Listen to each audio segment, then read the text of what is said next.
Hello everyone, আমি রিয়া। আমার একটা নতুন ভিডিওতে তোমাদের অনেক অনেক ওয়েলকাম।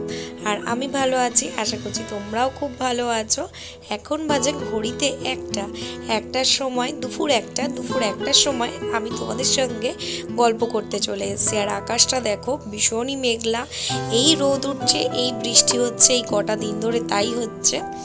আর এখন আমার কাজবাজ সব হয়ে গেছে। কালকে ভিডিওতে দেখলেই যে আমার মা গেছে ঘুরতে দেওঘর, আর তার জন্য সব দায়িত্ব আমার ওপরেই পড়লো। ঠাকুর দেওয়া, রান্না করা, ঘরের কাজ করা, যথারীতি আমার সমস্ত কাজ হয়েই গেছে।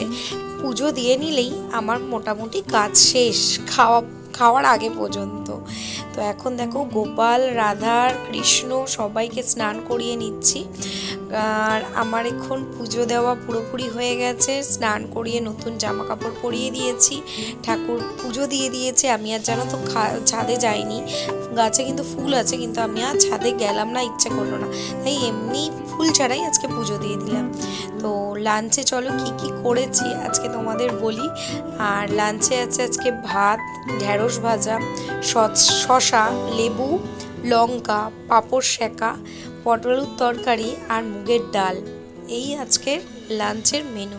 আর আজকে যেহেতু শনিবার, ভেজ ডে, তো শনিবার অনেক দিন হয়ে গেল আমরা পুরোপুরি নিরামিষ খাচ্ছি, কিছুই খাচ্ছি না সকাল থেকে রাত্রির পর্যন্ত। নাহলে আগে কি হতো বলো তো, সকালবেলা নিরামিষ খেলেও রাত্রিবেলা ঠিক কিছু না কিছু খাওয়া হয়ে যেত, কিন্তু এখন আর সেটা হচ্ছে না, এখন সেই নিরামিষটাই খাচ্ছি।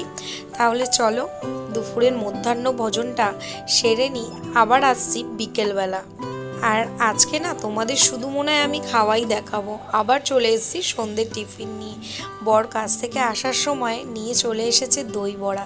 আর আমি একদম ভালো খাই না, আমি শুধু ওই দইটা একটুখানি খেলাম, ব্যাস। আমার আবার দই বড়াটা খুব একটা ভালো লাগে না। দই বড়া খেয়ে বাবিনকে তো পড়ানো টড়ানো হয়ে গেল। তারপরে চলে এলাম রাতের ডিনার নিয়ে। রাতের ডিনারে নিয়ে নিয়েছি আমি একখানা রুটি আর সকালের আলু পটলের তরকারি। এই হয়েছে আজকের রাতের ডিনারে। তাহলে তোমরাও ভিডিওটা শেষ পর্যন্ত দেখতে থাকো, আর ভালো লাগলে একটা লাইক করো। আজকের মতন এখানেই, টাটা।